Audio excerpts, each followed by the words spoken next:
একটা বিষয় আপনি অবশ্যই খেয়াল করেছেন যে আমাদের সমাজে ম্যাক্সিমাম লোকই অনেক বেশি গরিব এবং সারা জীবনই তারা গরিব থেকে থাকে।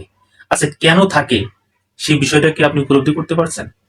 এখন আপনি হয়তো বলবেন যে তাদের ইনকাম কম, এই জন্যই তারা গরিব। আচ্ছা, এখন একটা কথা বলি। ধরেন একজন ব্যক্তি মাসে 1 লাখ টাকা ইনকাম করে, দিন শেষে তার কোনো সেভিং নেই, সে 1 লাখ টাকায় খরচ করে। অপরপক্ষে আরেকজন ব্যক্তি মাসে 20,000 টাকা ইনকাম করে এবং সে 15,000 টাকায় সংসার খরচ চালায়, সব খরচ চালায় এবং 5,000 টাকা সেভিং করে। আপনি কাকে বড়লোক বলবেন? আপনি কাকে বলবেন যে কে বড়লোক হতে পারে?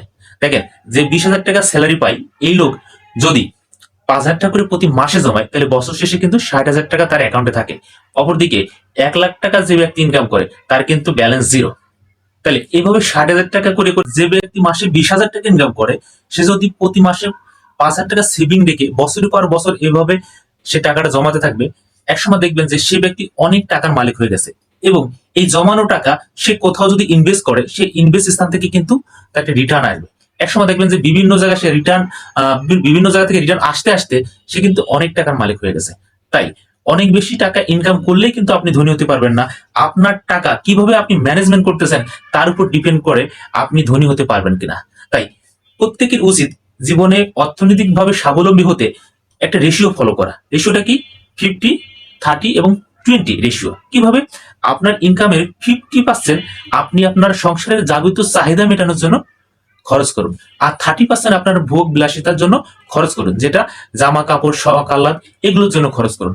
আর যে 20%, এটা খুবই গুরুত্বপূর্ণ, এই 20% আপনি সঞ্চয় করুন এবং এই সঞ্চয়কে আপনি যখন বড় করবেন বা বড় হয়ে যাবে তখন এই সঞ্চয়কে কোথাও ইনভেস্ট করুন, যে ইনভেস্ট থেকে আপনার অটোমেটিক ইনকাম আসতে থাকবে আপনার অবর্তমানে বা আপনার কোনো কাজ করা ছাড়াই। একসময় দেখবেন আপনি অনেক টাকার মালিক হয়ে যাচ্ছেন, কারণ টাকা থেকে টাকা বারবার জেনারেট হচ্ছে। তাই টাকাকে আপনার সৈনিক হিসেবে গড়ে তুলতে হবে। টাকার জন্য আপনি যদি সারা জীবন কষ্ট করেন কিন্তু আপনি ধনী হতে পারবেন না বা আপনি অর্থনৈতিক স্বাধীনতা অর্জন করতে পারবেন না। আপনাকে অর্থনৈতিক স্বাধীনতা অর্জন করতে হলে টাকা দিয়ে টাকা ইনকাম করতে হবে, অর্থাৎ টাকা যেন আপনার হয়ে কাজ করে।